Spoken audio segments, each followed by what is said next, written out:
Good morning students, welcome to Bharti online classes. Today we will study a new chapter, photoelectric effect, chapter number 13, in which we will study an experiment done by Leonard and Helmholtz scientists named as photoelectric effect. Before studying photoelectric effect, we should know some definitions. Okay? तो कुछ definitions को हम पहले discuss कर रहे हैं. Chapter number 13 की हम बात कर रहे हैं और इसका नाम है photoelectric effect. Okay.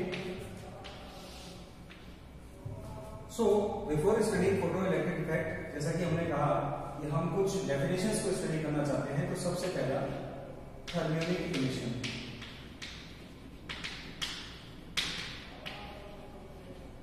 Thermionic emission. तो बेसिकली हम ये तीन चार डेफिनेशंस आने वाली जो हम पढ़ने जा रहे हैं, ये किसके बारे में? किसी मेटल सरफेस से इलेक्ट्रॉन को निकालने के क्या क्या तरीके हो सकते हैं. तो बेसिकली चार मेथड्स बताए गए कि किसी मेटल सरफेस से इलेक्ट्रॉन को बाहर निकालने के लिए. There are 4 methods, out of which the first method is thermionic emission. नाम से ही काम का पता चल रहा है. थर्मियोनिक मतलब थर्मल का मतलब होता है इफेक्ट ऑफ हीट. तो यानी कि emission of electron from metal surface by the application of heat या thermal effect is called thermionic emission. तो मैं इसकी डेफिनेशन यहां पर लिख रहा हूं. The emission of electron from metal surface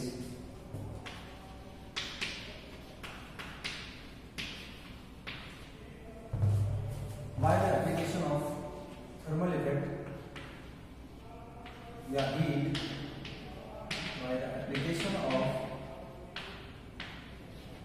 heat is called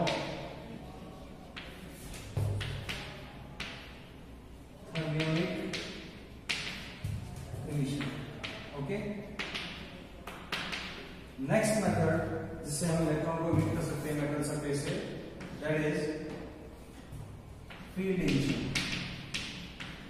second method है field emission.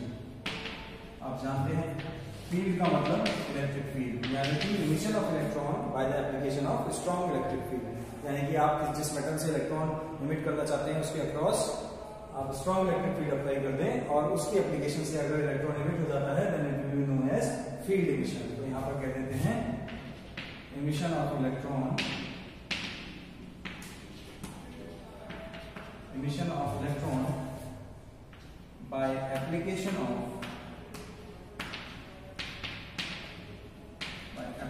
of strong electric field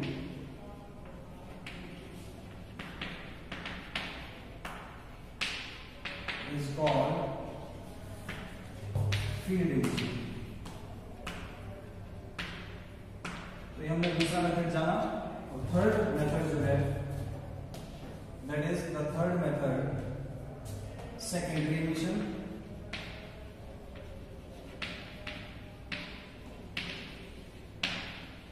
secondary emission का मतलब है किसी हाई काइनेटिक एनर्जी के इलेक्ट्रॉन को मेटल सरफेस से स्ट्राइक करें और वो हाई काइनेटिक एनर्जी का इलेक्ट्रॉन अपनी एनर्जी ट्रांसफर कर दे मेटल के इलेक्ट्रॉन को और इलेक्ट्रॉन फ्री हो जाए. That is known as secondary emission. यानी कि the emission of electron from metal surface by the application of high kinetic energy by striking a high kinetic energy electron on it is called secondary emission. यानी कि किसी fast moving electron को strike कराया जाए metal से और metal से भी इलेक्ट्रॉन इमिट हो जाए, that is called secondary emission. Secondary नाम इसलिए पड़ा क्योंकि इसमें हम सेकेंडरी इलेक्ट्रॉन का इस्तेमाल कर रहे हैं. तो हम कह सकते हैं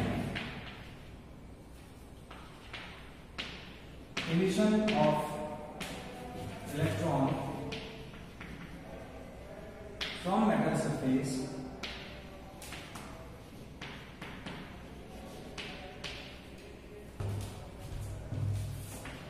by striking it with a high kinetic energy with a electron of high kinetic energy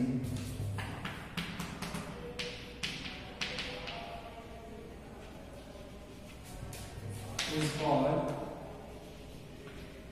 secondary emission.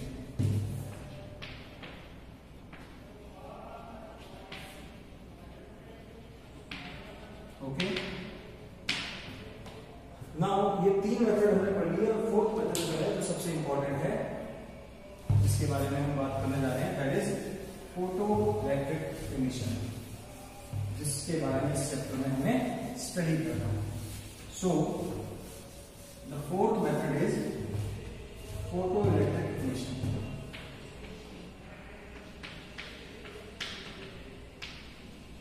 जिसके बारे में चैप्टर है photo electric emission.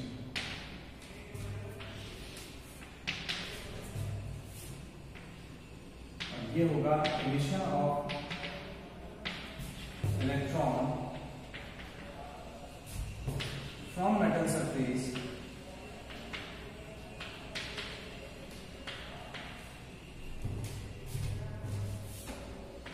by application of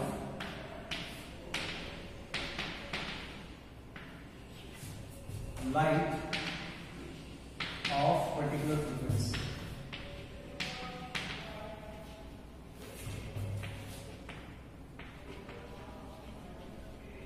okay, क्या करेंगे, कोई भी एक मेटल सरफेस है जिस पर किसी पर्टिकुलर फ्रीक्वेंसी की लाइट डालेंगे, यानी कि कुछ खास फ्रीक्वेंसी की लाइट डालेंगे, और इस मेटल सरफेस से अगर इलेक्ट्रॉन इमिट हो जाए तो इसी मेथड को हम क्या कहेंगे, फोटो इलेक्ट्रिक इमिशन। ठीक है, जिसके बारे में हम डिटेल में इस चैप्टर में स्टडी करेंगे। So these were the 4 some small definitions regarding emission of electron from metal surface can be done by 4 method. अब हमें जो नेक्स्ट एक चीज और पढ़नी है, जिसके बाद हम अपने मेन टॉपिक को स्टार्ट करेंगे, दैट इज फोटो इलेक्ट्रिक, और वो डेफिनेशन है वर्क फंक्शन। ये बहुत काम की है, work function. What is work function, let us see. इसको कई जगह W से और कई जगह कई बुक्स में phi से डिनोट किया गया है, तो आप दोनों में से कोई भी एक चूज कर लें। ओके, तो लीजिए, वर्क फंक्शन क्या होता है, किसी मेटल सरफेस से इलेक्ट्रॉन निकालने के लिए आपको एक्सटर्नल एनर्जी, एक्सटर्नल वर्क करना पड़ेगा, और यही external energy required to take out electron from metal surface is called work function. तो लीजिए, इसकी डेफिनेशन क्या रही, the energy required to emit electron from metal surface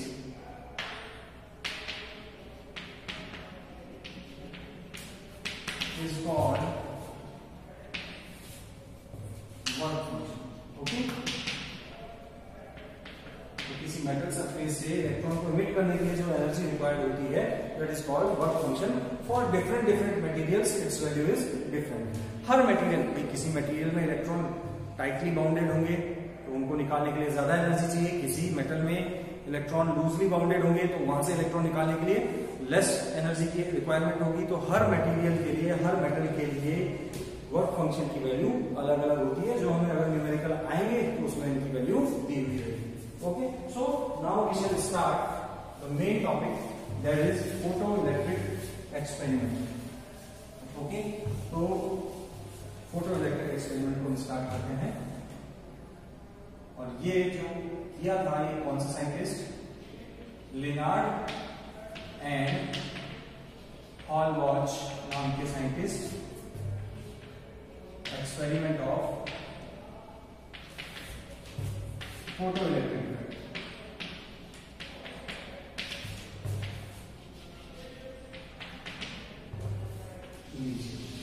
तो चलिए सबसे पहले इसका कंस्ट्रक्शन देखते हैं। सबसे पहले first of all, in A vacuum tube a specific material known as photosensitive material is placed as cathode, and another metallic rod or plate is placed inside that tube made of quartz filled with vacuum, which works as anode। okay, इस पूरे arrangement को एक quartz की बनी हुई vacuum tube में रखा गया। तो ये हो गई क्वार्ट्ज ट्यूब, वैक्यूम फिल्ड, यानी कि अंदर कुछ भी नहीं है, no atmosphere, no particle, vacuum filled. ऐसा इसलिए कि जब भी इलेक्ट्रॉन निकले तो वो किसी और चीज से इंटरेक्ट ना करे। लीजिए, अब यहाँ इस कैथोड और एनोड, ये देखिए कैथोड है, ये कुछ स्पेसिफिक मटेरियल है, ये कुछ ऐसा मटेरियल है कि इस पे अगर हम किसी पर्टिकुलर फ्रीक्वेंसी की लाइट इंसिडेंट करेंगे तो इससे इलेक्ट्रॉन का इमिशन हो जाएगा bye the application of photo electric emission. अब इस कैथोड और एनोड को एक बैटरी से कनेक्ट किया गया with the help of reversible key, with the help of reversible key. Reversible key क्या होती है? जो कनेक्शन को रिवर्स कर सके, प्लस को माइनस और माइनस को plus. So with the help of reversible key, ये रिवर्सेबल की का साइन है, okay, using potential divider. Potential divider is a device used to control और मैनेज पोटेंशियल, वोल्टेज को मैनेज करने के लिए इस्तेमाल करते हैं। और लीजिए यहां पर सीरीज में एक मिली एमीटर ऐड किया गया ताकि करंट को मेजर कर सके। और लीजिए यहां जो है एक वोल्टमीटर कनेक्ट कर रहे हैं ताकि पोटेंशियल को मेजर किया जा सके, ओके। और इस पूरे अरेंजमेंट को एक पोटेंशियल डिवाइडर के साथ कनेक्ट किया गया है। तो ये तो हो गई आपकी रिवर्सेबल की,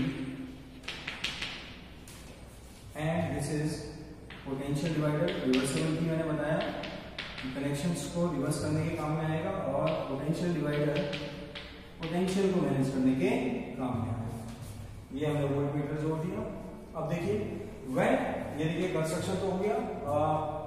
specific material with a anode is fixed inside a tube filled with vacuum made of quartz. This arrangement is connected across a battery of V potential with the help of potential divider and reversible key. A microammeter is connected in series to measure the current in circuit, and a voltmeter is connected across or parallel in the circuit to measure the value of potential. Okay, now working. When a light of particular frequency fall on this specific material which is fixed as cathode, तो जब किसी particular frequency की light जब cathode पे incident करते हैं तो इससे इलेक्ट्रॉन का इमिशन होना शुरू हो जाता है by the effect of photo electric emission. और ये इलेक्ट्रॉन क्योंकि नेगेटिव नेचर के होते हैं, और एनोड जो है इस समय हमने देखिए आप देख सकते हैं पॉजिटिव नेचर पे रखा हुआ है, यानी कि anode is positive and cathode is made negative. These emitted electron will start accelerating towards the anode, and when these electron reaches to the anode, due to which a small microampere level current is developed known as photoelectric current, and this effect is known as photoelectric effect, and the material which shows these type of property is known as photosensitive material। ठीक है, तो यही photo electric effect है। एक बार फिर से समझिएगा कि जब कोई पर्टिकुलर फ्रीक्वेंसी की लाइट कैथोड पर फॉल करती है, इंसिडेंट होती है, तो कैथोड से इलेक्ट्रॉन का इमिशन होता है, और ये इलेक्ट्रॉन एनोड की तरफ एक्सिलरेट करते हैं। क्यों? क्योंकि electron are negative in nature and anode is positive in nature. So when electron will reach from one terminal to another terminal, a current is developed। हम जानते हैं जब इलेक्ट्रॉन मूव करता है किसी यूनिक डायरेक्शन में तो करंट डेवलप हो जाता है, which can be measured by microammeter। Okay, this current is known as photoelectric current, and this phenomena and this experiment, और कह सकते हैं ये जितनी भी चीज यहाँ पर ये हुई, ये करंट डेवलप होना is known as photoelectric effect, and the material which shows this type of effect कि भाई लाइट डालोगे पर्टिकुलर फ्रीक्वेंसी की और इलेक्ट्रॉन इमिट हो जाएगा, इन मटेरियल्स को हम कहते हैं फोटोसेंसिटिव मटेरियल। तो this was a photo electric experiment done by Lenard and Hallwachs. तो लीजिए मैं यहां पर ये बात लिख देता हूं, when a light of particular frequency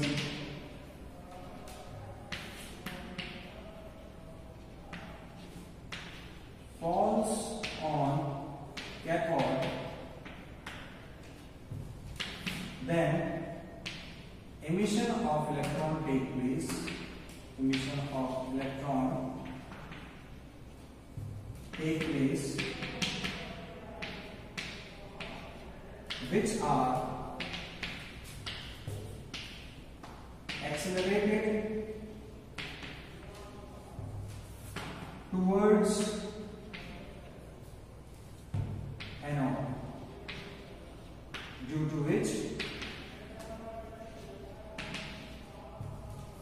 a milliampere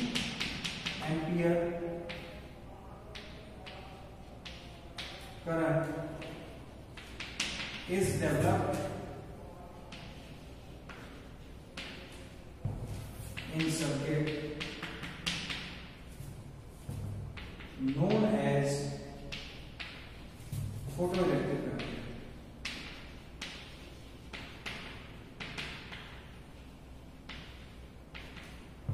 And this effect is known as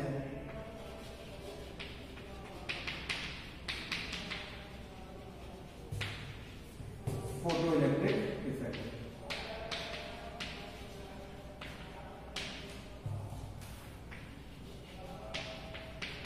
And the material which shows this type of property are known as photosensitive material.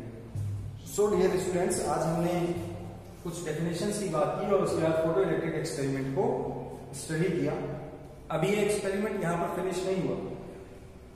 इस एक्सपेरिमेंट में हमें बहुत सारी चीजें ऑब्जर्व करना बाकी है, बहुत सारे ग्राफ्स हमें डेवलप करना बाकी है। थ्योरेटिकल चैप्टर है और बहुत ही इंटरेस्टिंग चीज यहाँ से निकल के सामने आएगी इस चैप्टर में। जैसा कि हमने 11th चैप्टर में पढ़ा था कि नेचर ऑफ लाइट इज रे नेचर, पार्टिकल की तरह। मास होता है, वेलोसिटी होती है, मोमेंटम होता है, स्ट्रेट चलती है। 12th चैप्टर में बताया जाएगा कि nature of light is wave nature, wave की तरह चलती है, वेवलेंथ होती है, पार्टिकल नहीं होती। ओके, रे नेचर नहीं होता। और इस चैप्टर में बताया जाएगा कि लाइट का नेचर ड्यूअल होता है, यानी कि पार्टिकल भी होता है और साथ में वेव भी होता है, यानी कि रे नेचर प्लस वेव नेचर। तो वो आगे हम डिस्कस करेंगे। फिलहाल अभी हमें इस टॉपिक में आगे क्या स्टडी करना है, फिलहाल हमने करंट को डेवलप कर लिया, लेकिन इस करंट पर डिफरेंट एक्सटर्नल कंडीशंस के क्या इफेक्ट पड़ते हैं वो हमें स्टडी करना बाकी है। जैसे कि ये जो करंट यहाँ पर फोटो इलेक्ट्रिक करंट डेवलप हुआ, इस पर इस पोटेंशियल का क्या इफेक्ट पड़ेगा ये हम स्टडी करेंगे, effect of potential on photo electric current. फिर उसके बाद इस लाइट की इंटेंसिटी का इस फोटो इलेक्ट्रिक करंट पे क्या इफेक्ट पड़ेगा हम ये भी स्टडी करेंगे, effect of intensity of light on this photo electric current. And third one we will study effect of frequency of light on photo electric current. तो हम बार बार कह रहे हैं पर्टिकुलर फ्रीक्वेंसी, तो फ्रीक्वेंसी ऑफ लाइट का, लाइट की फ्रीक्वेंसी का, इंटेंसिटी का और ये जो पोटेंशियल आपने अप्लाई किया है, इन तीनों चीजों का इस फोटो इलेक्ट्रिक करंट पे क्या इफेक्ट पड़ेगा। क्या ये इस फोटो इलेक्ट्रिक करंट को इंक्रीज करेंगे, डिक्रीज करेंगे या जीरो कर देंगे, ये सारा स्टडी करना अभी इस एक्सपेरिमेंट में बाकी है, which we will study in our next class. Till then, if you have any doubt or query, you can go to your mobile app and ask in chat and doubt option. Till then, thank you very much. Have a nice day.